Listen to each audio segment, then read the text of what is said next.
একজন ব্যক্তি এবং একটা কোম্পানি দুটো ভিন্ন। আপনি কোম্পানির ডাইরেক্টর হচ্ছেন, কোম্পানির শেয়ার হোল্ডার হচ্ছেন, কোম্পানি ইটসেলফ কিন্তু ভিন্ন একটা প্রতিষ্ঠান, ভিন্ন একটা অস্তিত্ব হবে। মনে করার কোনো কারণ নেই যে সেলফ স্পন্সরশিপ ভিসা বলতে যে বস্তুটা এখন এসছে সেই বস্তুটার মাধ্যমে আপনি আকাশে উড়ে যাবেন, বিষয়টা সেরকম কিন্তু না। অবভিয়াসলি এটা কিন্তু কোনো এভিনিউ নয়। সেলফ স্পন্সরশিপ ভিসা ইটসেলফ কিন্তু কোনো ইন্ডিপেন্ডেন্ট রুট না, এটা হচ্ছে স্কিল ভিসার একটা পদ্ধতি। একটা ব্যবসার যত অত্যাবশ্যক বিষয় আছে সেই বিষয়ে না জেনে যদি আগুনে ঝাঁপ দেন, জেনুইননেস টেস্টে আপনারা পরাজিত হবেন। এই কথাটা বলার জন্য ব্যারিস্টার সাইম আজকের এই আয়োজনটা করেছেন।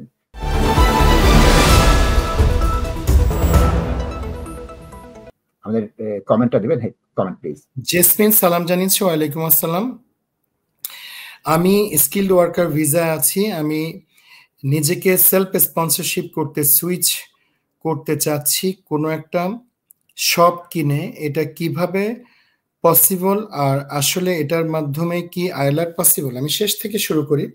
আমাদের আজকের যে বিষয়বস্তু সেটার প্রথম প্রশ্নটা হচ্ছে এটা, সেলফ স্পন্সরশিপ যে ভিসা, প্রথমত মনে রাখতে হবে আমাদেরকে যারা শুনছেন, আমাদের যারা দর্শক কিংবা আমাদেরকে যারা সবসময় অনুসরণ করেন, সেলফ স্পন্সরশিপ ভিসা বলতে কোনো কিছু রুট নেই, এটা ইন্ডিপেন্ডেন্ট কোনো রুট না। আসলে স্কিলড ওয়ার্কারের যে রুটটা সেটার একটা পদ্ধতি হচ্ছে সেলফ স্পন্সরশিপ।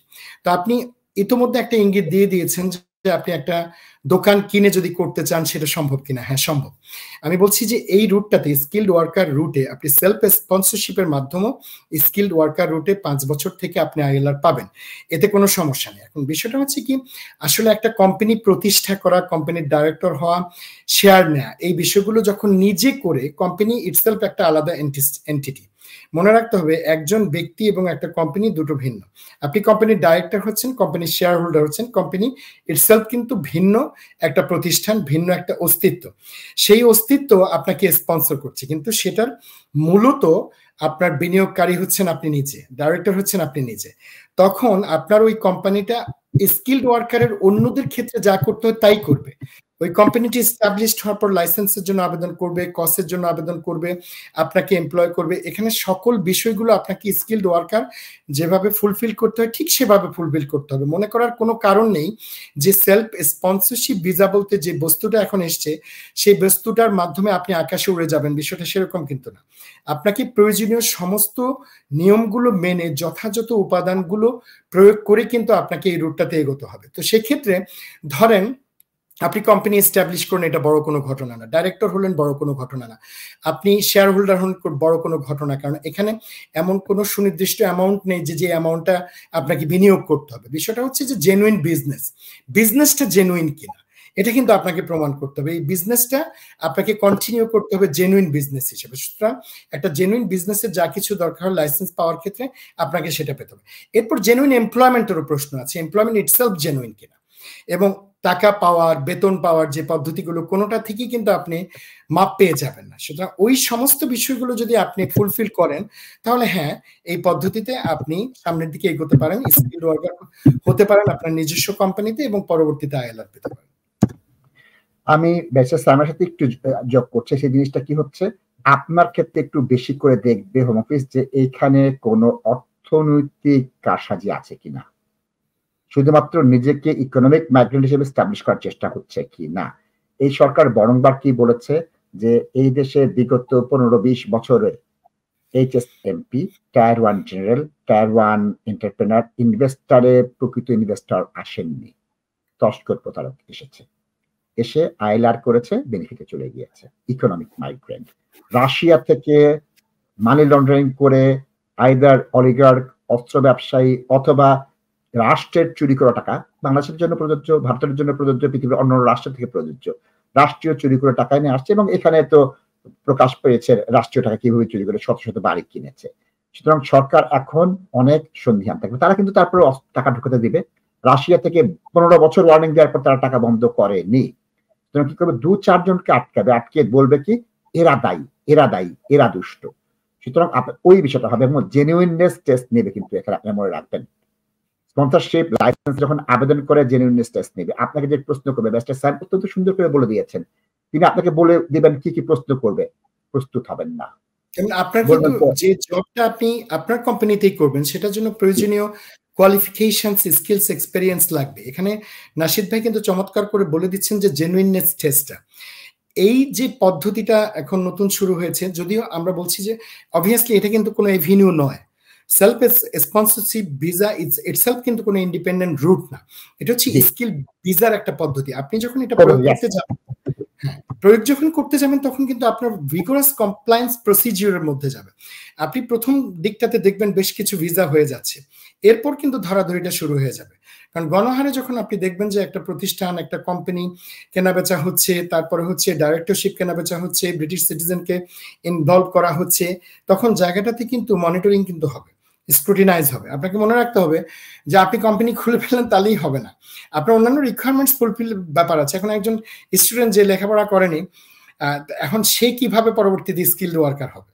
সে টেস্ট পাস করে। এখন যদি বলে দেওয়া হয় যে ঠিক আছে কোম্পানি খোলো, স্ত্রীর নামে এই করো সেই করো, কিন্তু লেখাপড়াটা করেনি, তাহলে ডিফিকাল্ট হবে। আমরা বলছি না যে হবে না, যার যার ক্ষেত্রে যে রিকোয়ারমেন্টস পূরণ করলে হবে সেই রিকোয়ারমেন্টস গুলো আপনি ভালো করে দেখবেন। কারণ আপনাকে 5 বছর এই কোম্পানিটা কিন্তু জেনুইনলি রান করতে হবে, এই কথাটা মাথায় রাখবেন। আপনি এসছেন স্কিলড ওয়ার্কার ভিসাতে, কেয়ার ভিসাতে, যে কোম্পানি 6 মাসে আপনাকে কাজ দিতে পারেনি, 1 বছর পর বন্ধ হয়ে গেছে, আপনি নিজে একটা খুলবেন, সেটাকে রান করতে থাকবেন, সেটার পেছনে আপনি হাজার হাজার পাউন্ডস খরচ করবেন, ইভেন্চুয়ালি গিয়ে দেখবেন যে সেটা টিকবে না, তাহলে আপনি লসের খাতায় নিজের নাম লিখিয়ে ফেলবেন।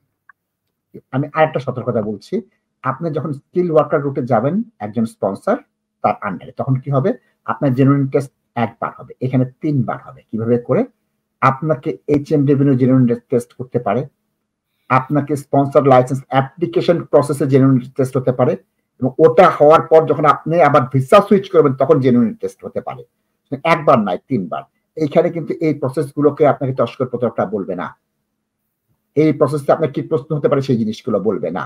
এবং অত্যন্ত স্বাভাবিক জিনিস, আপনি একটা কোম্পানি করছেন, আপনাকে বলা হলো এনআই ট্যাক্স কি, তোমার এনআই ট্যাক্সের স্ল্যাব কত, তোমার যে কোড অফ প্র্যাকটিস আছে সেই কোড অফ অকুপেশনাল কোডের অনুযায়ী তোমার ট্যাক্স কত আপনি জানেন না।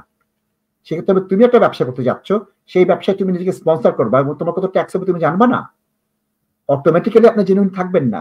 দ্বিতীয় বলা হবে এই ব্যবসার জন্য প্রয়োজনীয় জিনিস কি, একটা দোকান কিনবেন, সেই দোকানের জন্য কি আপনার B1 লাইসেন্স না B1 লাইসেন্স লাগবে আমি জানেন না, ওটার ফায়ার এক্সিটের জিনিসটা আপনি জানেন না, ওখানের এমপ্লয় কি লাগবে আপনি জানেন না, সিকিউরিটি কি লাগবে আপনি জানেন না, দরজায় কি স্টিকার লাগানো যাবে, 15 বছরের বেশি ছুরি কিনতে পারবে না, 18 বছরের নিচে মদ কিনতে পারবে না, এটার নিচে সিগারেট কিনতে পারবে না, এই তথ্যগুলো আপনি জানেন না। ওটা কিন্তু জেনুইননেস। তুমি দোকান দিবা, তুমি সেটা জানছো না, এখন আপনাকে কেন জিজ্ঞেস করবে? কারণ কি একটা ব্যবসা করতে হলে ওটা অত্যাবশ্যক জিনিস। আমি রেস্টুরেন্ট করবো, আমি কেয়ার হোম দিব, কেয়ার হোম আপনি সেফ গার্ডিং জানছেন না, রেস্টুরেন্টের লাইসেন্সের জিনিস জানছেন না, ওপেনিং আওয়ারের বিষয়টা জানছেন না, A3 লাইসেন্সের বিষয়টা জানছেন না। সুতরাং একটা ব্যবসার যত অত্যাবশ্যক বিষয় আছে সেই বিষয়ে না জেনে যদি আগুনে ঝাঁপ দেন, জেনুইননেস টেস্টে আপনারা পরাজিত হবেন। এই কথাটা বলার জন্য ব্যারিস্টার সাইম আজকের এই আয়োজনটা করেছেন। আমাদের এই অংশটা কেটে আমরা দিব, এরপরও আপনারা জিজ্ঞেস করেন, আমাদের এখানে বিনা পয়সায় জিজ্ঞেস করেন। অন্য জায়গায় কি হবে, 20,000 টাকা দিয়ে আগুনে ঝাঁপ দিবেন। আল্লাহর ওয়াস্তে ওই টাকাটা নষ্ট করে বাপের জমি মায়ের গয়না বিক্রি করে আত্মীয় স্বজন ধারের দেনা করে সারা জীবন ওই ধানের দেনায় থাকবেন, মাথা নিচু করে এই দেশে থাকতে হবে, ওইভাবে থেকেন না ব্যারিস্টার সাহেব।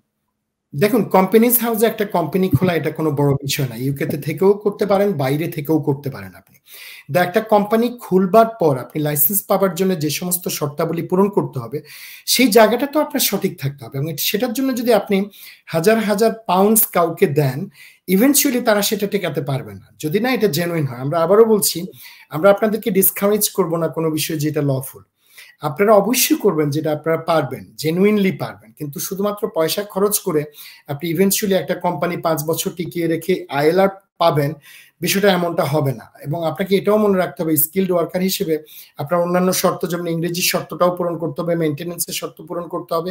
শুধু তা না, আপনার যে বেতন পাবার যে বিষয়টা, অকুপেশনাল কোড অনুযায়ী আপনার যে বেতনটা, সেই বেতনটা যে আপনার ব্যাংক অ্যাকাউন্টে ঢোকার একটা ব্যাপার আছে, এগুলো সবসময় কন্টিনিউ করতে হবে। আপনার যখন কমপ্লায়েন্স ভিজিটটা হবে সবসময় আপনার জন্য সেটা প্রস্তুত থাকতে হবে, এবং এটা ভিগোরাস।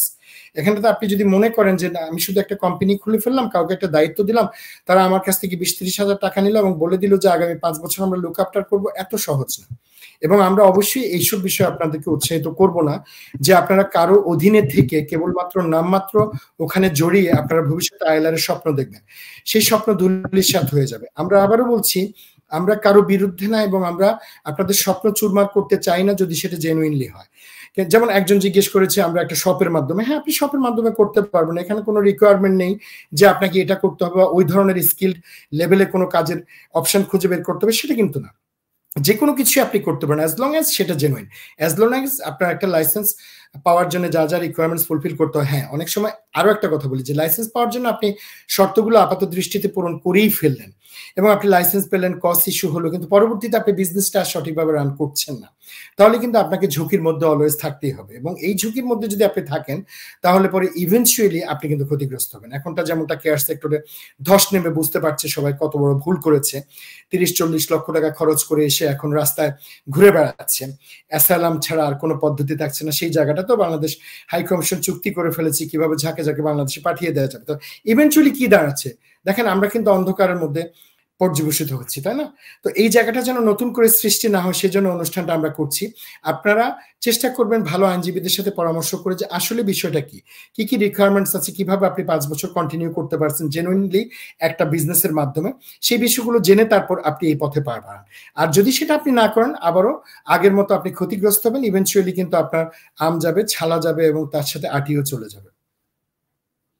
অসংখ্য ধন্যবাদ সুন্দর করে বলেছেন।